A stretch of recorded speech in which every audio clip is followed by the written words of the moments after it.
Alunos agressivos, professores amedrontados e pais permissivos ou desinformados. Vídeos na internet mostram esse cenário cada vez mais presente nas escolas do Brasil. Mas o que fazer nesses casos? Casos de violência e destruição nas escolas do Brasil têm causado polêmica nas redes sociais. Isso porque muitos deles acabam sendo filmados e divulgados pela internet. A discussão sobre o assunto gera polêmicas e contrapontos. Enquanto alunos brigam entre si, agridem professores e destroem a própria escola, os docentes não interferem e temem por represálias. Já quem assiste às cenas julga e condena sem entender os reais motivos da ação.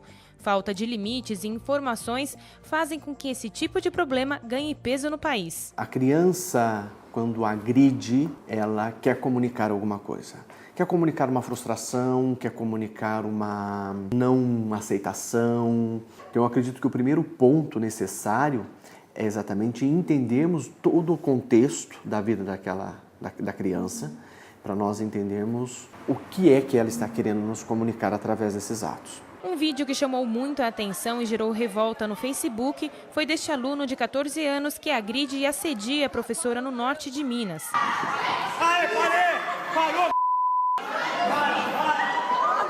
Esse vídeo, gravado por um dos alunos que acompanhava a agressão em meio a risadas, reflete o cenário vivido por muitos educadores no país. De acordo com o advogado Ricardo Cabezon, a professora teria todo o direito de se defender no momento das agressões. A Constituição oferece uma garantia prioritária na concessão de benefícios à criança e adolescente, não impunidade. Agora, não é por isso que eu vou também, errado, começar a espancá-lo. Mas eu posso utilizar meios, porque isso é a legítima defesa, artigo 3 do Código Penal, para que cesse os atos que estão violando os meus direitos. Ela pode, sim, se defender, sair do lugar, chamar ali o conselho tutelar, você chama a polícia vai chamar o conselho tutelar, e esse menino tem que responder por uma sanção disciplinar na escola, às vezes até a expulsão. Neste episódio, a professora denunciou o aluno. Os pais do aluno alegaram que o filho sofre de problemas psicológicos e o Conselho Tutelar também está investigando. Para os especialistas em educação, não existe receita pronta quando o assunto é educar, mas isto não significa que não existem caminhos que possam ser seguidos e que contribua para atuar em situações adversas.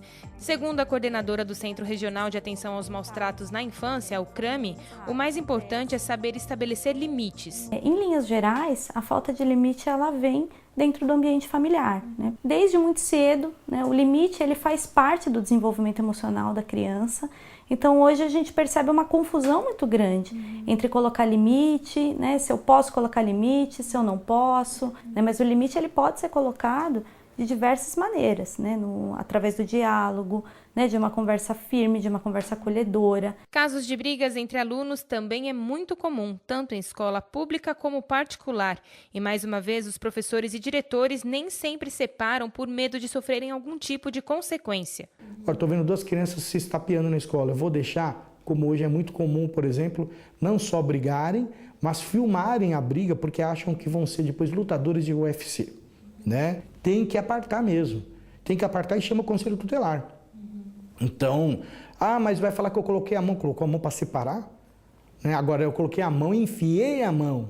Bati. Não, aí eu estou errado. Recentemente, um vídeo que viralizou nas redes sociais foi de um garoto de 7 anos que estava destruindo o patrimônio da escola.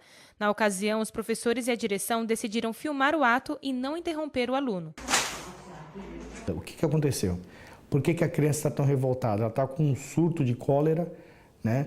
E nós precisamos primeiro analisar isso. Ninguém surta de uma hora para outra sem ter antecedentes. Na área jurídica, os pais vão ser responsáveis por todos os danos ao patrimônio, né? A criança, ela não tem 12 anos, ela ainda não pode ali sofrer uma punição, né, perante a lei. Quando a gente percebe que os pais dão corda, eles dão ali muitas vezes aso a um comportamento agressivo da criança, eles podem ser até suspensos ou, em última análise, destituídos do poder familiar. Ou seja, vai tirar a criança do lar deles. A intenção do corpo docente era provar para os pais e autoridades o que a criança vinha fazendo na escola.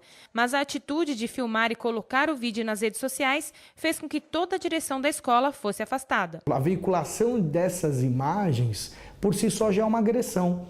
deveria ter ficado no âmbito escolar e resolvido lá a questão, porque eu estou expondo essa criança, quem mora na região sabe, e essa criança vai ficar marcada por isso. Para os pais de alunos, a escola precisa comunicá-los sempre e em qualquer situação. E eles falam que pensam sobre os professores e diretores impedirem seus filhos de praticarem atos violentos. Eu sou a favor, ele tem que fazer isso e chamar a atenção e imediatamente chamar a gente para deixar a gente a par, para a gente também tomar a nossa atitude em cima disso.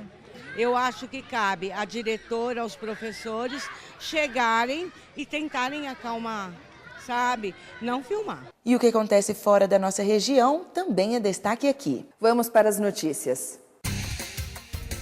O presidente dos Estados Unidos, Donald Trump, mudou algumas regras na emissão dos vistos para os brasileiros. Segundo a assessoria de imprensa da Embaixada dos Estados Unidos em Brasília, uma das mudanças exige que grupos que não precisavam passar pela entrevista pessoal agora deverão participar do procedimento. Os brasileiros devem ter um aumento salarial tímido neste ano, de apenas 0,4%. O índice, mesmo pequeno, ainda será melhor do que em 2016, quando houve uma redução de 1,2% nos salários e a inflação oficial chegou a 6,29%. Neste ano, a meta da inflação é de 4,5%. As exportações brasileiras atingiram o maior saldo positivo em 11 anos nesse último mês de janeiro. Foi arrecadado apenas nesse período o valor de 2 bilhões de dólares.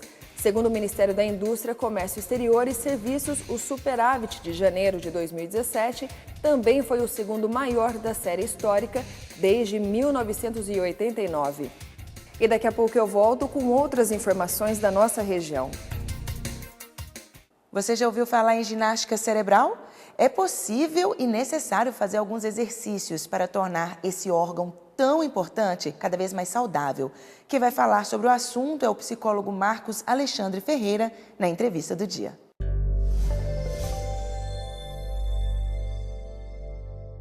Olha, eu sempre ouvi dizer que o cérebro tem 2 hemisférios. Um acelerado, inteligente, e o outro morto, bobo. Será que isso é verdade? Hoje nós vamos ter a oportunidade de estabelecer o que é mito e o que é verdade em relação ao nosso cérebro. Nós estamos recebendo aqui o Alexandre Ferreira. Isso. E ele é também um especialista na chamada ginástica do cérebro. Tem algum fundamento essa história de um lado esperto e um lado bobo no cérebro? Na verdade, não, Cataldi. O cérebro ele é o órgão que mais consome energia no corpo humano, né? Então, para ter uma ideia, cerca de 1/4 do sangue que circula no corpo todo vai só para o cérebro para manter ele ativo. Então, ter uma área do cérebro que é boba gasta energia demais, seria inútil, né? E o organismo ele é inteligente. Então, na verdade, a gente usa algumas áreas com mais frequência do que outras, mas o cérebro é ativo 24 horas por dia. Mas você já ouviu essa história? Já, de lado bobo e lado inteligente, né? Já sim. E tem alguma coisa que a gente possa fazer? Porque também já ouvi dizer que esse lado que dizem que é bobo fica esperto na falta da possibilidade do outro funcionar bem. Sim, com certeza. É possível sim. Tem uma série de atividades que é possível a gente realizar ao longo da vida para ativar e deixar as duas áreas bem ativas, né? Mas realmente não tem uma área que seja boba e outra não.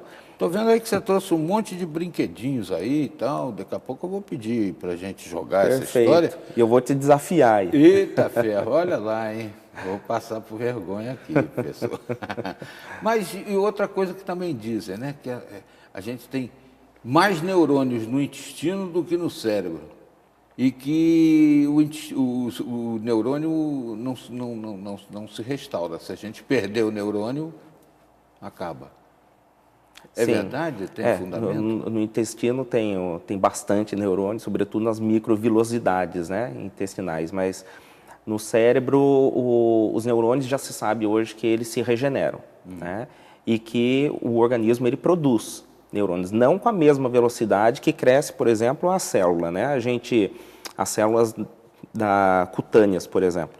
Se você raspar a sua mão, em pouco tempo o organismo vai dando ali um jeito de ir regenerando. No cérebro, a velocidade é muito mais lenta.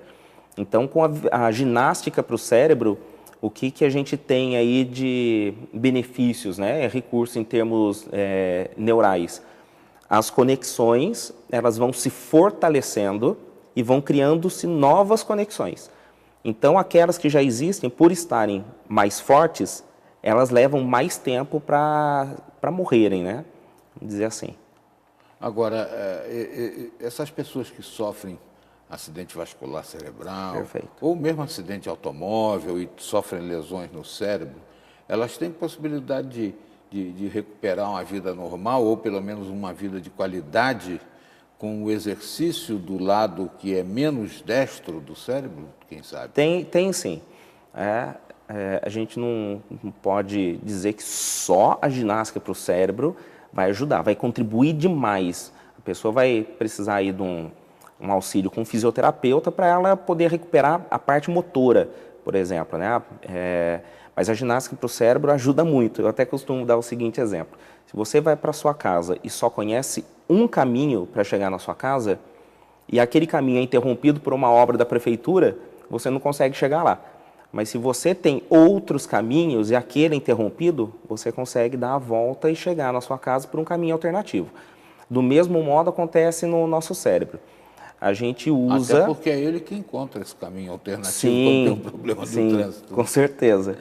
E quando a gente tem outras áreas no cérebro que a gente pode usar, áreas alternativas, vamos dizer, mesmo que eu sofra um acidente vascular cerebral, eu consigo redirecionar para outras áreas o caminho e poder ter qualidade de vida, sim. Uhum.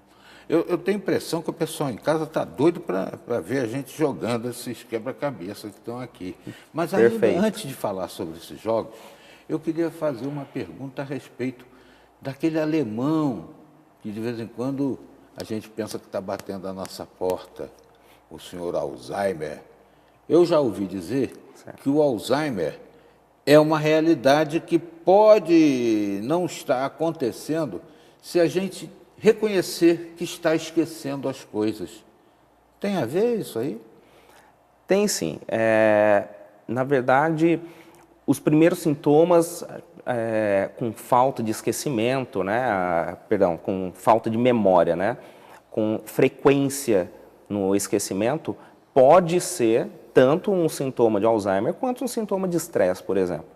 A gente percebe que alunos que estão num ritmo muito acelerado de estudo, às vezes pode ter sintomas de esquecimento, lapsos de esquecimento.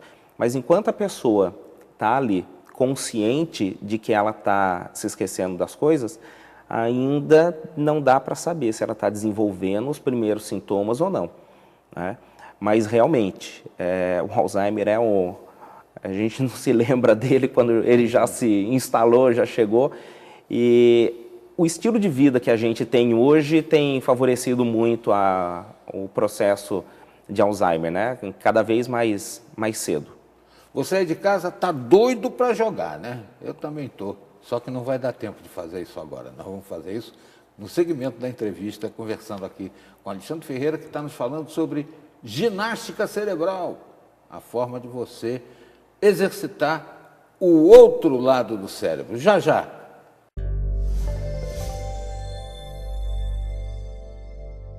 Mochilas com sobrepeso podem trazer sérias consequências na saúde de crianças e adolescentes. No próximo bloco.